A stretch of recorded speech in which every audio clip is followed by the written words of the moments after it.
So hello and welcome दोस्तों। बात करेंगे आईटी 20 के ईटीएफ के बारे में, यानी आईटी सेक्टर के बारे में। तो जैसा कि हमने आपको कल अपने वीडियो में बताया था कि आज बहुत ही इंपॉर्टेंट डे होने वाला है, क्योंकि आज के दिन इन्फोसिस का रिजल्ट आने वाला है और इन्फोसिस का रिजल्ट आ चुका है, उसके बारे में हम बात करेंगे। लेकिन पहले देख लेते हैं आज का जो आईटी 20 ईटीएफ में क्लोजिंग देखने को मिल रहा है 32.81 का, और 0.30 की गिरावट हमें देखने को मिल रही है, यानी 0.30% की गिरावट हमें आज के दिन देखने को मिली है। और निफ्टी आईटी की बात कर ले, निफ्टी आईटी अगर हम देखते हैं तो आप यहाँ देख पा रहे होंगे 0.66% की गिरावट है। तो इससे बेटर फिलहाल हमारा आईटी 20 परफॉर्म करता हुआ दिखा है आज के दिन। और आईटी सेक्टर में बता दें, आज के दिन जो हमें सबसे बड़ी गिरावट देखने को मिली है इन्फोसिस में ही देखने को मिली है, और टीसीएस में थोड़ी ही गिरावट देखने को मिल रही है, बाकी एचसीएल में 1% से ज़्यादा की गिरावट है। तो इन्फोसिस में सबसे ज़्यादा गिरावट हमें 1.7% की गिरावट देखने को मिली है। तो चलिए हम आ जाते हैं अपने इन्फोसिस के स्टॉक पे और बात कर लेते हैं इन्फोसिस का जो रिजल्ट आया है Q1 का आज के दिन वो कैसा आया है। तो सबसे पहले उसके बारे में हम बात कर लेते हैं। तो दोस्तों सबसे पहले आप देख सकते हैं यहाँ पे इन्फोसिस का रिजल्ट आप अपने स्क्रीन पे देख सकते हैं।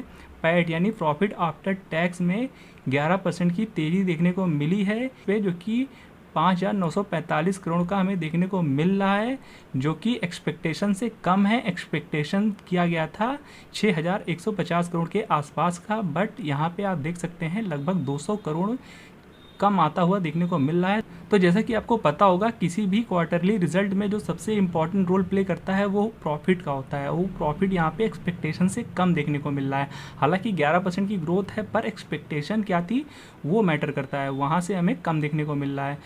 और वहीं बात की जाए रिवेन्यू की, तो रिवेन्यू आप यहाँ देख सकते हैं 37,441 करोड़ का देखने को मिल रहा है, जो कि लगभग जितना एक्सपेक्ट किया गया था उसी के आसपास ही है। तो खैर रिवेन्यू तो ठीक ठाक है, बट यहाँ आप देख पा रहे होंगे रिवेन्यू गाइडेंस जो कि आप देख पा रहे होंगे 1 से लेके 3.5% का रखा गया है। मतलब कि जो पहले 4 से लेके 7% का था, अब उसे 1 से लेके 3.5% कर दिया गया है। तो मतलब कि ये भी एक अच्छी न्यूज़ निकल के नहीं आ रही है। और चलिए अब बात कर लेते हैं कि ऑपरेटिंग मार्जिन्स क्या था। ऑपरेटिंग मार्जिन आप यहाँ देख सकते हैं डिक्लाइन बाय 20 बीपीएस, जो कि एक्सपेक्टेशन था 21 का, अब 20.8% का देखने को मिला है।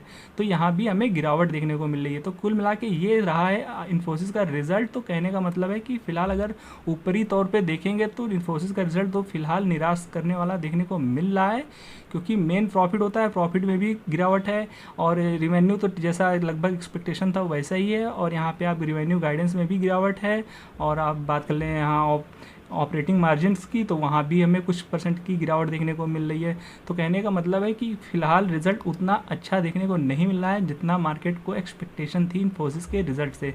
तो खैर अगर आप हमारे चैनल से पहले से जुड़े हैं तो हमने आपको लगभग 1 से 1.5 महीने पहले ही बता दिया था कि जैसा कि आपको हम इन्फोसिस से रिलेटेड अपडेट देते रहते हैं अपने वीडियोज़ में, क्योंकि इन्फोसिस का बहुत बड़ा पोर्सन है आईटी सेक्टर में, यानी आईटी 20 में 27% के आसपास।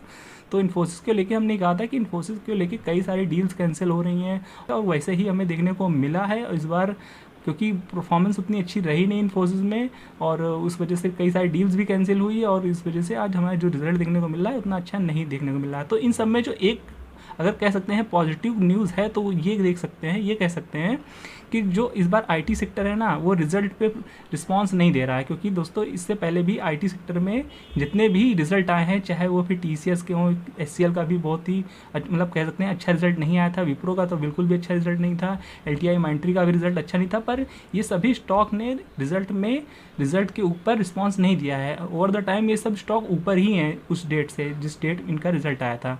तो वैसे तो इनको तो नीचे होना चाहिए था, क्योंकि इनके रिजल्ट अच्छे नहीं थे, एचसीएल टेक, विप्रो, एलटीआई माइंट्री, पर इनके रिजल्ट अच्छे ना आने के बावजूद ये स्टॉक फिर भी ऊपर क्लोज उस दिन, मतलब कुल मिला के जब स्टॉक क्लोज हुआ उस दिन, तो स्टॉक कुल मिला के ऊपर पॉजिटिव में क्लोजिंग देते हुए दिखे थे सारे स्टॉक। और उस डेट से लेके आज भी देखेंगे तो 3-4% ऊपर ही हैं ये स्टॉक अपने जिस दिन क्वार्टर के रिजल्ट आए थे। हालांकि रिजल्ट बुरे आए थे, पर फिर भी ये ऊपर हैं।